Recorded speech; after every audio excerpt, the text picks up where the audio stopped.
ये हमारे पास वर्ल्ड में जो जो हमारी वायुमंडलीय परतें हैं उनकी व्याख्या की गई है। एक यहाँ पर ये पृथ्वी को डिवाइड किया गया है, मतलब किस किस मंडल में बांटते हैं या वायुमंडल को मापा गया। अभी नज़दीक ले जाके दिखाएंगे हम आपको। वो पृथ्वी की परतों के नाम है। फिर ये पृथ्वी को आंतरिक भागों को कहाँ तक लेयर में बांटा गया वो है। और इसके बाद ये जो दिख रहा है स्टॉक, लेकोलिथ, लेपोलिथ, फैकोलिथ, सिल, सीड, डाइक, वैकोलिथ, ये क्या होता है जब ज्वालामुखी उद्गार होता है तो उसके बाद मैग्मा जो होता है ना वो कहाँ जम जाए तो उससे जमे हुए आकृतियाँ बनती हैं, उनके क्या नाम है। इसी तरह अभ्रक है आपका, मतलब ये परावर्तित चट्टान है, इनको बताएंगे। ये आपका पूरा पृथ्वी की समय सारणी का नाम है, बताया गया है। चलिए अब नज़दीक से देखते हैं इन्हें। पहला हमारा ये है, ये वायुमंडलीय परत है। जिस वायुमंडल जो रहते हैं हम नीचे, पृथ्वी जो हम समतल पर रह रहे हैं उसे कहते हैं क्षोभ मंडल, इंग्लिश में ट्रोपोस्फियर। यहाँ क्या क्या होता है, धूल, बाष्प, गैस, मौसमी गतिविधियाँ यही होती हैं। ध्रुवों पर यह 8 किलोमीटर है। भूमध्य रेखा पर इसकी जो लंबाई है, ऊंचाई मतलब 20 किलोमीटर है। ये सबसे नीचे की सतह होती है। 1 किलोमीटर प्रति ऊंचाई पर जाने पर तापमान 5 डिग्री सेंटीग्रेड तक बढ़ जाता है। दूसरी जो परत है उसका नाम है समताप मंडल, इंग्लिश में से स्ट्रेटोस्फीयर कहते हैं, स्ट्रेटोस्फीयर। इसी में ओजोन परत पाई जाती है।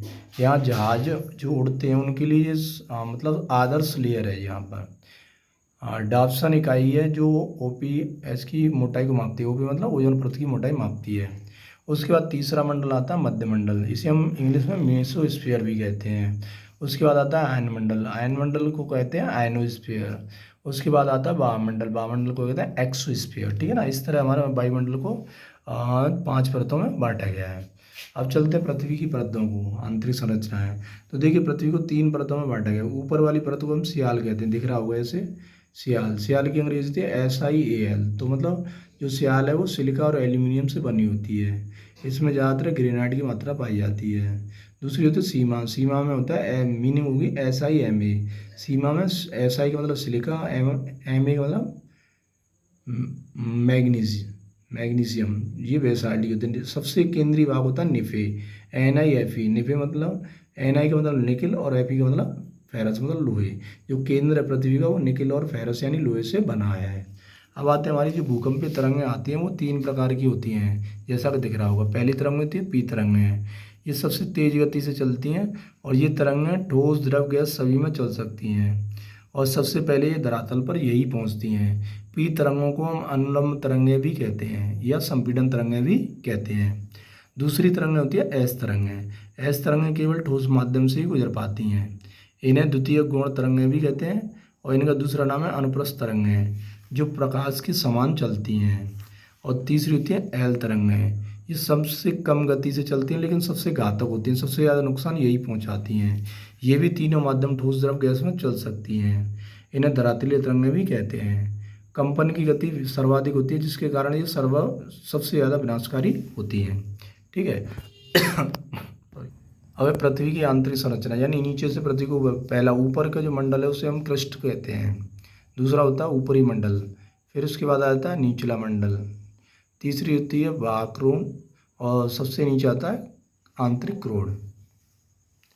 अब ये हमारा जो मैग्मा मैंने बताया था कि जो हमारा जो लावा निकलता है वो जम जाए अंदर तो क्या क्या नाम दिए जाते हैं। जो सबसे नीचे होता है, जो जम जाता है उसे कहते हैं वैथुलिक, जो पृथ्वी के बहुत अंदर होता है। उसके बाद एक स्टॉक, मतलब एक टेनिस का सा बल्ला बन जाए उसे स्टॉक कहते हैं। और एक टेनिस से बल्ले से ही, यानी भेड़ की सी जैसे वो होती है ना पीठ, ऐसी संरचना में जैसे लेकोलिथ कहते हैं।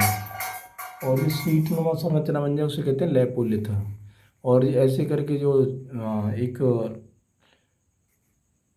मतलब एक तरह से ये मान लीजिए डोरी के आकार में उसमें लंबा बढ़ गया हो, वो होता है फैकोलिथ। और सीट तो दिख ही रही हो आपको, बैठने जैसी सिल होती है, एक बैठने की सीट होती है। सिल मतलब ऊपर से गोल होगी, नीचे एक बल्ला सा बन रहा होगा और एक लंबे आकार में जम जाए उसे कहते हैं डायक। ये सब आग्नेय चट्टान है। आग्नेय मतलब जो उससे निर्मित हुई है आपके लावा से, यही प्राथमिक चट्टान है, ये लावा से जन्मती हैं। अब आता है पृथ्वी को, हमने बताया था कि और कई पार्ट में बांट देते हैं। जैसे पहली जो अर्थ है बाहरी जिस पर हम रहते हैं उसे भूपृष्ठ कहते हैं। उसके बाद आता है मेंटल, जो भूपृष्ठ केवल 33 किलोमीटर गहराई तक है, मेंटल 2900 किलोमीटर तक है। इसे हम दुर्बल मंडल या एस्ट्रोनोस्फीयर भी कहते हैं। और बाह्यमंडल को हम स्थलमंडल या लिथोस्फीयर कहते हैं। ये पूछ लेता है, स्थलमंडल का अंग्रेजी में क्या कहते हैं, लिथोस्फीयर। उसके बाद आता है दुर्बल मंडल, इसे कहते हैं एस्थेनोस्फीयर। उसके बाद आता है मध्य मंडल, इसे कहते हैं मीसोस्फीयर, जिसे बाराक्रोड भी कहते हैं। फिर आता है आंतरिक क्रोड, ठीक है ना। और केंद्र मंडल, जो आंतरिक क्रोड है उसे केंद्र मंडल या सेंट्रोस्फीयर भी कहते हैं। अब आते हैं रूपांतरित चट्टानें। देखिए, अभ्रक का रूपांतरण होकर शिस्ट बनता है। ग्रेनाइट का मतलब रूपांतरण होकर नाइस बनता है। और फिर बिटुमिनस कोला होता है, उसका इंथ्रेसाइट कोला बन जाता है। गैब्रो का सरपेटाइन बन जाता है। बलुआ पत्थर का क्वार्टजाइट बन जाता है। चूना पत्थर का संगमरमर बन जाता है। सेल का स्लेट बन जाता है। स्लेट का फाइलाइट और पीट का कोयला बन जाता है। इस तरह ये आपकी पूरा जो हमारा वो था उसके बारे में बता दिए। ये जो आपका वो है, अब ये मैंने बताया पृथ्वी का समय क्रम है। जो इटली के वैज्ञानिक वो जो भूगोलवेत्ता थे, जियावानी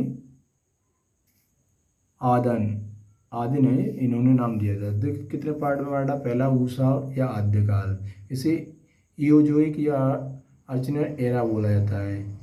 इस कल्प की समाप्ति यूरेनिक हलचल से हुई थी। इसे पेंजिया जो महाखंड था वो दो भागों में बट गया था। तीन में बताया यहाँ पर, कैनेडियन बाल्टिक वो गोंडवाना और साइबेरियन महाखंडों में टूट गया था। चार बता दिए यहाँ, कैनेडियन बाल्टिक गोंडवाना और साइबेरियन। मुख्य शैलें ग्रेनाइट और नीस की थी। शैलों में यहाँ लोहा और सोना पाया जाता है। दूसरा कल्प था हमारा पुराजीवी महाकल्प। इसे पैलियोजोइक कल्प कहते हैं, जो 150 करोड़ वर्ष से चालू हुआ और 22 करोड़ वर्ष पूर्व तक रहा था। यहाँ वनस्पति जीवों का विकास हुआ, बिना रीढ़ वाले जीवों की उत्पत्ति हुई। मुख्य शैल स्लेट शैल और बलुआ पत्थर, चूने का पत्थर, नवीन पर्वतों का निर्माण और ज्वालामुखी उद्भाव इसी समय हुआ था। इसके दो भाग हैं, प्राचीन पुराजीवी कल्प, और इसमें तीन भाग हैं। पहला यानी प्राचीन पुराजीवी कल्प में, पुराजीवी कल्प में दो भाग हैं, प्राचीन और नवीनतम। तो प्राचीन जो पुराजीवी कल्प है इसके तीन भाग हैं। पहला कैम्ब्रियन कल्प, जो 60 करोड़ वर्ष पूर्व तक चला था। पहली बार इस स्थल पर समुद्र बने जीव वनस्पति का विकास हुआ और जिसमें बिना रीढ़ वाले जीवों की उत्पत्ति हुई। दूसरा काल आया आर्डोविशियन कल्प, जो 50 करोड़ वर्ष तक रहा था।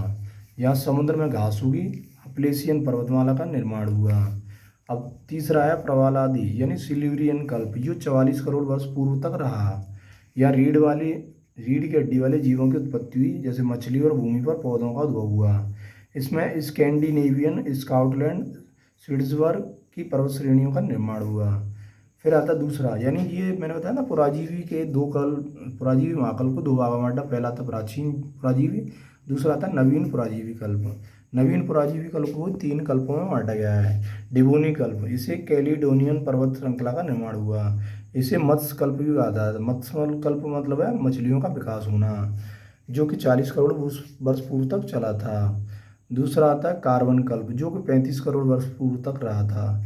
यह जलवायु अति उष्ण यानी गर्म थी, वो आर्द्र घने बादल बने रहते थे। सघन वनों का विकास हुआ। इस युग में अमेरिकन भूहलचल हुई, जिसमें जीव जंतु उत्पन्न हुए, वो जल स्थल चारों जीवों का विकास हो गया। और तीसरा है पर्मिनियन कल्प, जो कि 27 करोड़ वर्ष पूर्व तक रहा था। इसमें हर्षियन भूहलचल हुई, मध्य यूरोप उत्तरी अमेरिका ऊपर उठ गए, रेंगने वाले जीवों का विकास हुआ। तीसरा आता है मध्यजीवी महाकल्प। मध्यजीवी महाकल्प में इसे हम मीसोजोइक एरा कहते हैं। इसे द्वितीय महाकल्प भी कहा जाता है। 7 करोड़ वर्ष पूर्व तक यह रहा था। यह रेंगने वाले जीव, फूल फल वाले वृक्ष, चिड़ियाँ, अंगारा व गोंडवाना को अलग अलग करने वाला टैथिस सागर था इसके बीच में। और यहाँ पर डिप्लोडोस विशाल व भयानक जीव थे, जो 28 मीटर लंबे और 9 मीटर ऊंचे थे। इनका जो वजन था 40 से 50 टन तक होता था। इसे तीन महाकल्पों में बांटा गया है। पहला है ट्रियासिक कल्प, पृथ्वी पर कठोरतम कल्प यही है। अधिकांश जीव नष्ट हो गए, निम्न कोटि के जीव स्तनपायी विकसित हुए। उरंगों का युग गोंडवाना में ऑस्ट्रेलिया, भारत, अफ्रीका और दक्षिण अफ्रीका में बट गया। यानी जो गोंडवाना था वो तीन भागों में बट गया, ऑस्ट्रेलिया, भारत और दक्षिण अफ्रीका और अमेरिका में। वही भूमध्य सागर आल्प्स हिमालय के स्थान पर टैथिस सागर था। जो आज हिमालय वहाँ पर क्या था पहले, आल्प्स, यानी जो आल्प्स हिमालय है और उसकी जगह टैथिस सागर था। दूसरा था जुरैसिक कल्प, जो आप बहुत सुनते हो, जो 1800 करोड़ साल पहले ख़त्म हो गया। इससे उरंगों का अत्यधिक विकास हुआ यहाँ पर। औरंगे मतलब ये आप डायनासोर जो समझते हो। इसमें जल के औरंगे लंबी गर्दन वाले प्लियोसोरस व इचिथ्योसोरस थे। स्थल के औरंगे डायनासोर कहलाते थे। आकाश में उड़ने वाले डायनासोर को हम टेरोडेक्टाइल कहते थे। और तीसरा है क्रिटेशियस कल्प। इसे खटी कल्प, निवेडियन हलचल, अंत में लेरेमाइड हलचल हुई थी। भारत पर समुद्र का अतिक्रमण हुआ, यानी भारत में समुद्र का अतिक्रमण हो गया। लावा उद्भव हुआ, मछली व स्तनपायी जीवों का विकास हुआ। चौथा था नवजीव महाकल्प, जिसे नियोजोइक एरा बोलते हैं। प्राचीन जीव जंतु लुप्त हो गए, नवीन स्तनपायी जीव उत्पन्न हुए और चिड़ियों का विकास हुआ। इसे 4 कल्पों में बांटा गया है। पहला है आदि न्यूटन, जो 7 करोड़ साल पहले तक चला था, इयोसीन बोलते हैं इसे। दूसरा था अल्प न्यूटन, जो 4 करोड़ साल पहले तक चला, ठीक है, ओलियोजोसीन बोलते हैं। इस फिर है मध्य न्यूटन, माइसोसीन बोलते हैं, जो 2 करोड़ साल पहले तक रहा। अति न्यूटन कल्प जो 1 करोड़ साल पहले से स्टार्ट हुआ था, 50 लाख साल तक रहा जाए, प्लीसोसीन बोलते हैं इसे। इसमें क्या हुआ, बर्फ से ढक गया ये, विशाल उरंगे नष्ट हो गए, लाखों वर्षों तक जीव ही नहीं उत्पन्न हुए। भूमि पर वन और घास उगने लगी, फल फूल, यानी जब वो बर्फ पिघल गई उसके बाद फिर फल फूल वाले पौधे व मानव का भूमि पर आगमन हुआ, वन और घास उगने लगी। आग की खोज हुई, आल्प्स और हिमालय का उद्भव हुआ, आल्प्स पर्वत श्रेणी बनी और हिमालय का उद्भव हुआ। रॉकी पर्वत श्रेणी का भी विकास हुआ भारत में, अफ्रीका से, जो भारत है वो अफ्रीका से अलग हुआ।